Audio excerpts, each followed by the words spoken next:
बिस्मिल्लाहिर्रहमानिर्रहीम। My name is Mohammad Abuzar, HOD physics at Rice college. मैं आज आपके लिए chapter number 2 part first physics उसके हवाले से डिस्कशन करूँगा और हम एक आध टॉपिक भी इसको देखते हैं। फ़िज़िक्स पार्ट फर्स्ट, कुछ जनरल पॉइंट्स हैं फ़िज़िक्स के हवाले से जो मैं आपके साथ डिस्कस करना चाहूँगा। देखिए, जब भी हम फ़िज़िक्स जो है वो पढ़ते हैं, चाहे वो 9th क्लास में थी या मैट्रिक में है या FSC BSc में, हम फ़िज़िक्स के किसी भी टॉपिक को समझने के लिए उसको 4 पॉइंट से गुजारते हैं। सबसे पहले तो चीज़ को डिफ़ाइन किया जाता है। डिफ़ाइन कर देने के बाद हम लोग उसको सिंबॉलिक रिप्रेजेंटेशन देते हैं। फॉर एग्ज़ाम्पल, मैंने एक जनरल सी बात की, करंट, फ्लो ऑफ चार्ज होता है, ठीक है। इसी तरह पोटेंशियल, डिस्प्लेसमेंट, डिस्टेंस। सबसे पहले हम लोग उस चीज़ को सिंबॉलिक रिप्रेजेंटेशन देते हैं। सिंबॉलिक रिप्रेजेंटेशन मतलब करंट है तो उसको I कह दिया, डिस्प्लेसमेंट है D कह दिया, voltage V, velocity V, time T, capital T, acceleration A। ये सिंबॉलिक रिप्रेजेंटेशन है। ये पहला काम होता है फ़िज़िक्स के अंदर, चीज़ को डिफ़ाइन कर देने के बाद उसकी सिंबॉलिक रिप्रेजेंटेशन। देन हम आ जाते हैं उसकी ग्राफिकल रिप्रेजेंटेशन पर। जैसे मैंने ऊपर बात की करंट और वोल्टेज की या साथ टाइम की, तो करंट और वोल्टेज के हवाले से हम उसका ग्राफ देखते हैं, उन क्वांटिटीज़ को। मतलब I और V, ये एक ग्राफिकल रिप्रेजेंटेशन है। वैसे तो देखा जाए तो ये एक आम बंदा कहेगा तो ये जस्ट लाइंस लगाई हुई हैं, लेकिन एक फ़िज़िक्स का स्टूडेंट इसको समझेगा कि ये असल में ओम्स लॉ है। Current is proportional to what? Potential difference. Similarly जहाँ मैंने बात की थी वेलोसिटी की, डिस्प्लेसमेंट की, टाइम की, तो ये वेलोसिटी टाइम ग्राफ है। एक तरफ टाइम एक्सिस पर ये टाइम है, हॉरिजॉन्टल एक्सिस पर ये वेलोसिटी है, तो वेलोसिटी टाइम ग्राफ, इसकी मदद से हम लोग उसकी एक्सप्लेनेशन कर सकते हैं। मतलब फ़िज़िक्स में पहला काम तो ये हुआ कि हम लोग उसको सिंबॉलिकली तौर पर देखेंगे। सिंबल देने के बाद हम लोग उसको ग्राफिकल पे लेकर आएंगे।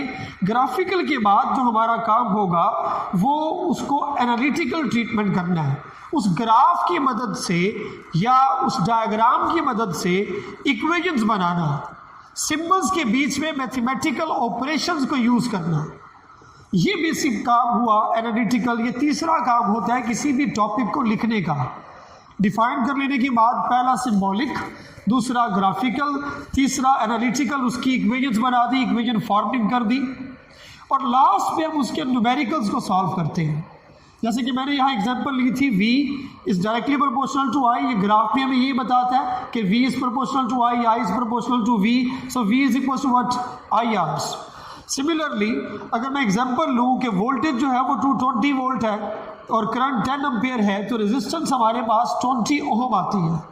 मतलब पहले सिंबल दिया, सिंबल से उसका ग्राफ बनाया, फिर उसको एनालिटिकल इक्वेशंस बनाई और फिर उसको न्यूमेरिकल्स में ला के सॉल्व कर दिया। सेम इसी तरीके से जो हमारे पास ये चैप्टर 2 है फिज़िक्स पार्ट फर्स्ट का, चैप्टर 2, ये असल में वेक्टर्स और इक्विलिब्रियम का चैप्टर है। तो वेक्टर्स और इक्विलिब्रियम के चैप्टर में चूँकि वेक्टर एक क्वांटिटी है, तो हम पहले क्वांटिटी को ही डिफाइन करते हैं। क्वांटिटी बेसिकली क्या होती है? Measurement of any substance is called quantity. दूसरी बात कि property that can exist as magnitude, magnitude की फॉर्म में जैसे लिखा जा सके, वो हमारे पास क्या होगी? वो कहलाएगी क्वांटिटी। हम ये कह सकते हैं कि मैग्नीट्यूड क्या चीज़ है। तो मैथमेटिक्स में इस मैग्नीट्यूड को नॉर्म भी कहा जाता है। नॉर्म यानी numerical value with a proper unit, numerical value with a proper unit. For example, आप शॉपकीपर के पास गए हैं और उसे आपने कहा है कि यार मुझे चीनी दे दो, तो उसका पहला सवाल आपके लिए ये होगा कि कितनी दे दूँ, how much quantity is there. तो आप उसे कहते हैं लेट्स से 10 kg। तो 10 एक नंबर हुआ, kg हमारे पास यूनिट हुआ, ये उस क्वांटिटी की डिस्क्रिप्शन हो गई। उसने क्वांटिटी पूछी थी। अब फिजिकल क्वांटिटीज़ जो हैं उसकी कुछ कैटेगरीज हैं। आप लोग 9th क्लास में मेजरमेंट के चैप्टर में, इसी तरह चैप्टर 1 फिजिक्स फर्स्ट ईयर में भी मेजरमेंट के चैप्टर में आप फिजिकल क्वांटिटीज़ को 2 हिस्सों में, बेस और ड्राइव में डिवाइड करते हैं। लेकिन अगर ओवरऑल देखा जाए कैटेगरी के लिहाज से इसको 6 हिस्सों में भी क्लासिफाई किया जाएगा। एक स्केलर्स, दूसरा वेक्टर्स, टेंसर्स, फेजर्स, कांस्टेंट्स और कन्वर्जन फैक्टर्स। ठीक है कि कांस्टेंट और कन्वर्जन फैक्टर्स, टेंसर्स, फेजर्स, ये नाम हमें बेशक के पहली बार सुने हुए लग रहे हैं, लेकिन एक्चुअली हम लोग इसे फिजिक्स में यूज़ कर चुके हैं और आगे चल के हम लोग देखेंगे भी। लेकिन अभी हमारा काम चूँकि स्केलर्स और वेक्टर के दरमियान होगा, लिहाजा हम इसे पहले डिफाइन कर लेते हैं। तो हमारे पास scalars that can completely be described, those physical quantities which can completely be described by only magnitude. Example के तौर पर डिस्टेंस, स्पीड, वर्क एक्सेट्रा। अगर वेक्टर की बात की जाए तो वेक्टर हमारे पास एक ऐसी फिजिकल क्वांटिटी है जिसको कंप्लीट डिस्क्रिप्शन में अगर लेना चाहिए तो उसके लिए क्या होगा, number 1 that is the magnitude, number 2 direction. Vector के कंप्लीट डिस्क्रिप्शन में इन 2 चीज़ों की ज़रूरी होती है, यानी फिजिक्स में स्केलर्स डायरेक्शन लेस होते हैं और वेक्टर्स जो है वो डायरेक्शन क्वांटिटीज होती हैं। एग्जाम्पल के तौर पर डिस्प्लेसमेंट, वेलोसिटी, एक्सेलरेशन, ये लेटर आने वाली जो है वो चैप्टर्स में हम लोग इसको डिस्कस करेंगे, तमाम क्वांटिटीज़ को भी। लेकिन अभी चूँकि जनरल डिस्कशन वेक्टर के हवाले से थी तो यहाँ पर मैं कहता हूँ कि वेक्टर्स की जो प्रॉपर्टीज़ है, वेक्टर के पास ठीक है 2 चीज़ें मौजूद हैं, एक क्या उसकी मैग्नीट्यूड, दूसरा उसकी डायरेक्शन। अगर प्रॉपर्टीज ऑफ वेक्टर्स देखी जाए तो वेक्टर्स ओबे करते हैं ट्रायंगुलर लॉ ऑफ एडिशन। एक बात, वेक्टर्स जो है वो एडिशन जो होती है वो कम्यूटेटिव होती है, ये आगे हम प्रूफ भी करेंगे। वेक्टर्स एडिशन जो है ये एसोसिएटिव होती है, ये इसकी प्रॉपर्टीज में आती है कि आप a प्लस बी करें, उसमें ऐड कर दें c को, या सी में पहले बी में पहले सी ऐड करें और फिर उसमें ऐड कर दें क्या जी, इनको ऐड कर दें ए में, तो ये एसोसिएटिव है प्रॉपर्टीज। अब चूंकि मैंने शुरू में बताया था स्टार्ट पर ही कि किसी भी टॉपिक को हम लोग सिंबॉलिक रिप्रेजेंटेशन पे लाएंगे, ग्राफिकल पे लाएंगे, एनालिटिकल पे लाएंगे और फिर क्या न्यूमेरिकल्स पर। तो सेम यहाँ पर भी हम वेक्टर्स को पहले सिंबॉलिक रिप्रेजेंटेशन पे देखते हैं, फिर उसकी ग्राफिकल पे चले जाएंगे और बाद में इन वेक्टर्स को आपस में ऐड करेंगे या सब्ट्रैक्ट करेंगे वो, या मल्टीप्लाई करेंगे, तो वो हमारे पास एनालिटिकल मेथड होगा। और हर चैप्टर के लास्ट पर न्यूमेरिकल्स मौजूद होते हैं, इन न्यूमेरिकल्स को भी हम लोग सॉल्व करेंगे, वो न्यूमेरिकल मेथड में होगा। चले आए वेक्टर के बारे में सिंबॉलिक रिप्रेजेंटेशन देखते हैं। सिंबॉलिकली तौर पर वेक्टर को 3 वेज में रिप्रेजेंट किया जाता है। किसी भी लेटर के ऊपर एरो लगा दिया जाए तो अब ये लेटर अकेला लेटर नहीं रहा, बल्कि ये एक वेक्टर को रिप्रेजेंट कर रहा है और उसकी मैग्नीट्यूड को मॉड की फॉर्म में लिखा जाएगा। जबकि डायरेक्शन के लिए ए कैप, ये लेटर्स, ये कैप वाले जो वेक्टर्स मैंने यहाँ चीज़ें लिखी हैं, ये लेटर हम आगे पढ़ेंगे। चले, अगर दूसरा तरीका, किसी लेटर के नीचे एरो लगाएं तो ये भी वेक्टर को रिप्रेजेंट करेगा, ए वेक्टर्स, और उसकी मैग्नीट्यूड हमारे पास मॉड लगा के डायरेक्शन के लिए ए कैप। सिमिलरली ये तीसरा वे है, ये है बोल्ड फेस लेटर्स, बोल्ड करके नुमाया प्रिंटेड बुक्स में होता है।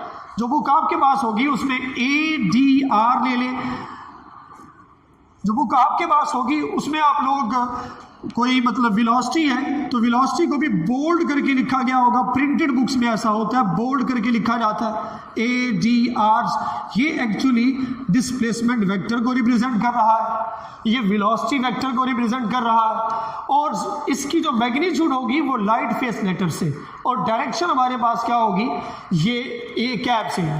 ये तो हो गया वेक्टर का सिंबॉलिक रिप्रेजेंटेशन। वेक्टर का graphical representation by a straight line segment having a sign of arrow at its one end, उसके एक एंड पे साइन ऑफ एरो होगा। जैसे कि ये है, मैंने एक लाइन जो है वो लगाई है और उसके एक किनारे पर एरो हेड है। Length of the line indicates magnitude और नॉर्म बाय सूटेबल स्केल, जबकि एरो हेड इंडिकेट कर रहा है डायरेक्शन को। अब यहाँ जो मैंने बात की है डायरेक्शन की, direction is actually given by some reference frame या frame of reference. Reference frame मैं इसकी एग्जांपल ले लेता हूँ। सपोज करें एक एरोप्लेन जो है वो फ्लाइट ले रहा है और उसकी फ्लाइट जो है एरोप्लेन की वो 120 किलोमीटर पर आवर है टुवर्ड्स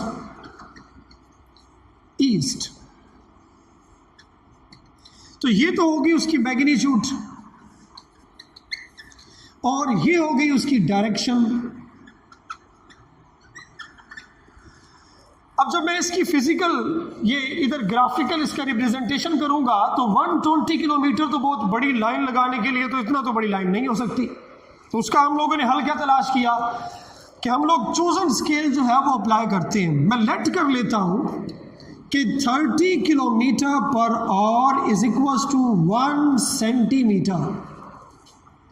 ये मेरी सपोजिशन है, ये कि प्रॉपर यूनिट नहीं है, ये डेफिनेट स्केल नहीं है, ये एक सपोजिशन है। आप इसकी वजह कोई और ले सकते हैं जो आपको सूट करती हो, 20, 40 व्हाटएवर। सो इसके एतबार से अगर मैं 4 से इसको मल्टीप्लाई करवाता हूँ तो ये आएगा 4 सेंटीमीटर्स। एक लंबी लाइन इंडिकेट कर देगी किसको, 120 किलोमीटर पर आवर को। और टुवर्ड्स ईस्ट ये डायरेक्शन है।